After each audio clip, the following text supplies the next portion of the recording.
Good morning, all of you, my dear friends. This is the class which is specially meant for BA first year compulsory English. The same syllabus is there for BSc first year and BCom first year as well from this academic year onwards. So the videos that I make here are quite beneficial to all the students in the degree college, especially for the first year. So there is one more announcement that I would like to make, that there is the internal assessment for 20 marks. The students need to be in touch with their teachers and they have to complete the assigned tasks. For example, PowerPoint presentations of the assigned works and many other things. So by the ways, keep all these things in your mind and execute them in the course of time. So here is the second video for the poem entitled as The Toys by Coventry Patmore. So let's see what the poem is all about.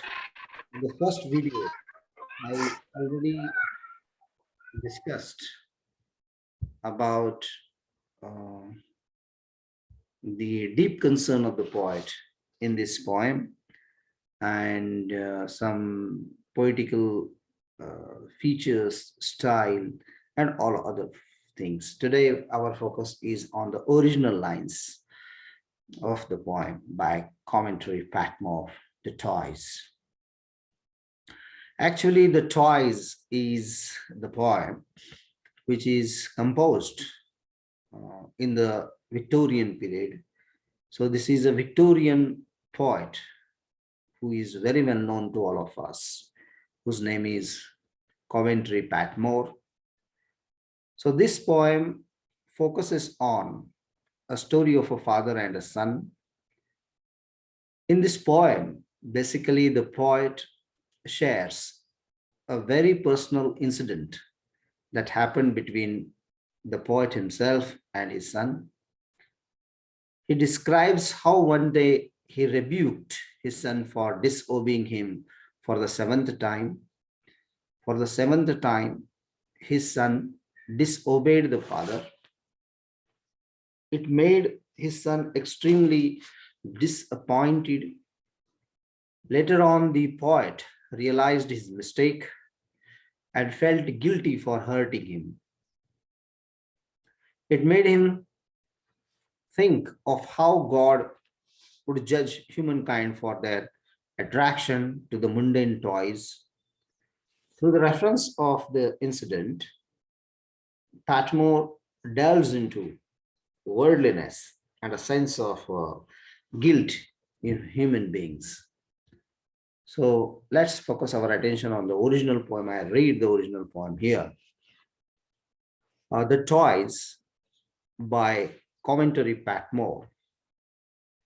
My little son, who looked from thoughtful eyes and moved and spoke in quite grown-up voice, having my law the seventh time disobeyed, I struck him and dismissed with hard words and unkissed. With hard words, his mother, who was patient, being dead. Then fearing lest his grief should hinder sleep, I visited his bed, but found him slumbering deep, with darkened eyelids and their eyelashes at from his late sobbing wet. And I, with moan, kissing away his tears, left others of my own, for on a table drawn beside his head, he had put within his reach a box of contours and red veined stone, a piece of glass abraded by the beach, and 6 or 7 shells, a bottle with blue bells, and 2 French copper coins, wracked there with careful art to comfort his sad heart. So when that night I prayed to God, I wept and said, Hey, when at last we lie with tranced breath, next vexing thee in death, and thou rememberest of what toys we made our joys. How weakly understood thy great commanded good, then fatherly not less than I whom thou hast molded from that the clay. Thou'st leave thy wrath, and I say, I will be sorry for their childishness. This is actually a very beautiful poem and very easy to understand. You might have understood a sense of the poem by listening to the original poem. So just I focus on some important aspects and the thematic concern that the readers are usually in pursuit of. The piece begins with a reference to an incident that happened with the speaker or the poet. Here is the poet whose name is Patmore, and it's the poetic persona of the poet, Patmore, who describes how one day he rebuked his son for disobeying his orders. The son didn't listen to his parents. The son didn't listen to his father. He disobeyed the orders of the father one day, and it was his seventh time. He struck him with unkind words and refused to give him a goodnight kiss. So as the father was angry, he didn't love the son.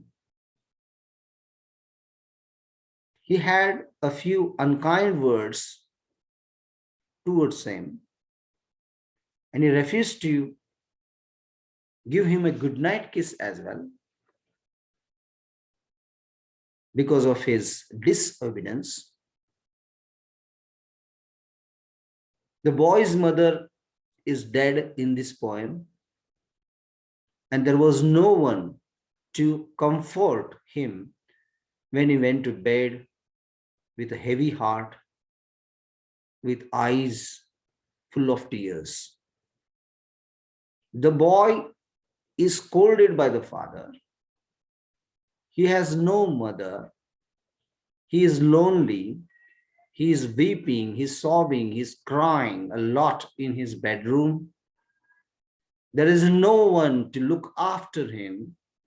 There is no one to comfort him. And he has his own heavy heart with him. And he is not able to console himself. So what exactly the boy is supposed to do in this situation? The speaker, it means the poet, later on goes to his room and he discovers the toys of the boy kept close to his bed. So as soon as the poet enters the room of his son, he found that the toys were very neatly arranged in the room, and he discovered the toys of the boy kept close to his bed. So how the toys are very significant in this poem as a great source of solace, peace, tranquility in the lives of children. The children cannot be alienated or separated from the toys. This is what exactly the poet begins to purport. In this context, we can understand one thing, that the boy, the son, has kept the toys very close to him in his bed. So these toys included a variety of objects that his son collected.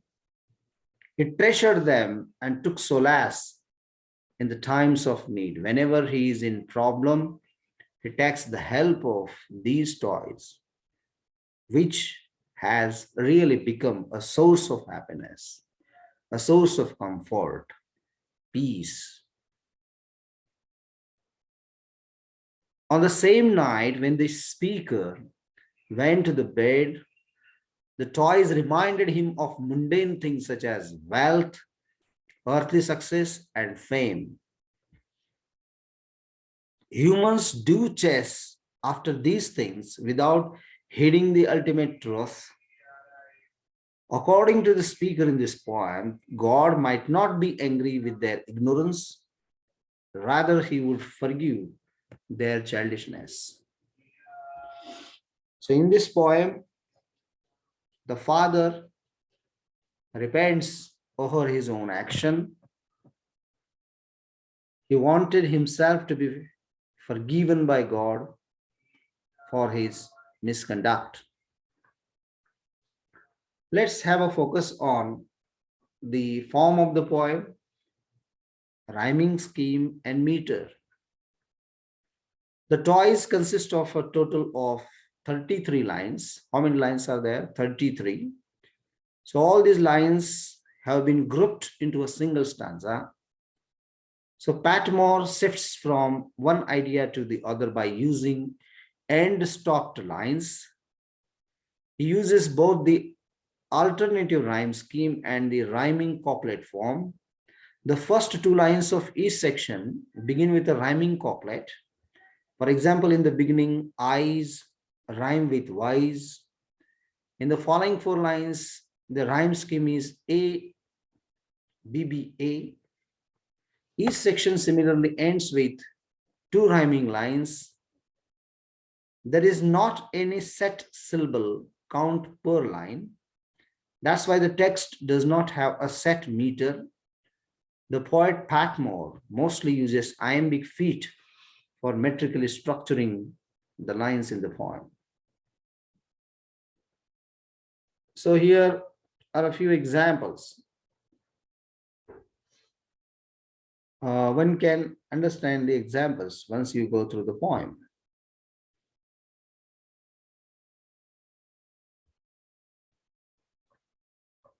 Then there are many poetic devices and figures of speech used by the poet in this poem. He used the figure of speech like metaphor. I struck him and dismissed with hard words and unkissed. Then he has used the synecdoche in the poem. The example is the thoughtful eyes. So the poet refers to the boy as being thoughtful and wise. Anaphora, that is one of the devices that the poet has also used, a box of contours and red veined stone, a piece of glass abraded by the beach. Then polysyndacton, he used polysyndacton. It occurs in and, moved, and spoke in quite grown-up voice, and is repeated for the sake of emphasis. Polysyndeton. Then there is one more example of personification in this poem. So a red vein stone, sad heart, these are the examples of this. Then insinuation, the poet has used this in this poem, that is, a when at last we lie with tranced breath, the poet insinuates about death. He has also used irony, I will be sorry for their childishness. Then he used the figure of speech like Enjambment, this is also a figure of speech wherein the poet, for example, it makes readers to go through the lines at a go in order to grasp the overall idea, that is the enjoyment. So many things he has used like this, many figures of speech. He has used the devices. So while making our focus on the theme of this poem, the poem has many themes, several themes. It taps on several themes. The most important theme that one can understand in this poem is the relationship between the father and son and worldliness. The theme of this poem is all about childishness, then craving, benevolence of God, forgiveness, all these things.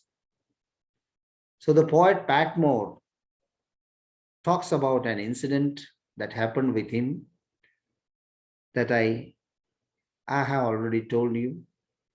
That is, one day he rebuked his son for not listening to him a couple of times. He became sad and wept alone after discovering the child in grief. He realized that he had reached harshly. While he prayed to God on the night, he implicitly atoned for his fault. He became thoughtful for the fact that he was also attracted to the entire earthly toys. Hence, he wished God to forgive his childishness, just like he forgave his son. So the poem is all about like this. Lines first to 6. My little son who looked from thoughtful eyes and moved and spoke in quiet, grown of wise, having my law the 7th time disobeyed, I struck him and dismissed with hard words and unkissed his mother who was patient being dead. So these are the first lines I already discussed. And lines 7 to 11. Then fearing lest his grief should hinder sleep, I visited his bed, but found him slumbering deep, with darkened eyelids and their lashes at from his late sobbing wet. The second, the lines number 12 to 21, and I with moan, kissing away his tears, left others of my own, for on a table drawn beside his head, he had put within his reach a box of contours and a red veined stone, a piece of glass abraded by the beach, and 6 or 7 shells, and a bottle with blue bells, and 2 French copper coins arranged there with careful art to comfort his sad heart. Then line number 22 up to 27. So when that night I prayed to God, I wept and said, hey, when at last we lie with this trashed breath, not vexing thee in death, and thou rememberest of what toys we made our joys. Line number 28 and up to 33. How weakly understood thy great commanded good, then fatherly, not less, than I whom thou hadst molded from the clay. Thou leave thy wrath and say, I will be sorry for thy childishness.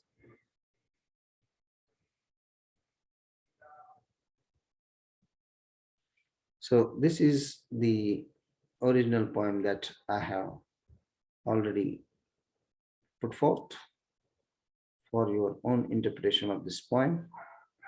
So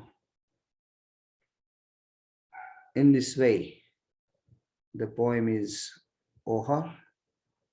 So you focus your attention on the interpretation of the poem and work hard at home.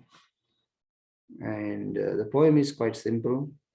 read the original poem again and again unless you understand the poem thoroughly. 11 students are here. Please take the screenshot of all these poems and I share this video with you for a deeper understanding of this poem. Okay.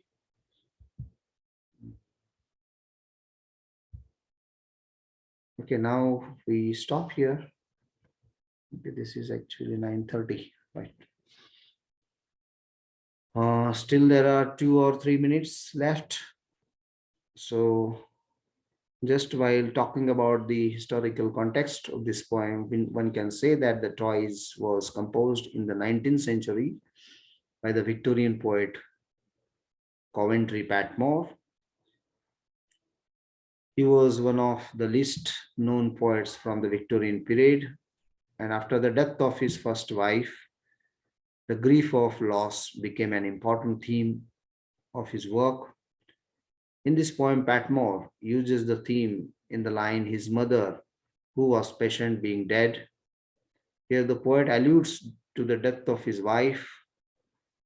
He describes one incident that injects pathos into his heart.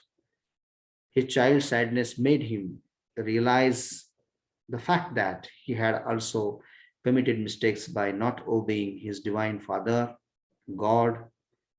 He wished that God might forgive the childishness of humankind. So this is a repetition of all these things which I have already discussed in video first and video second also. So I hope you should work hard at home and all the best for your examination. So I end my video here. Thank you very much for joining me.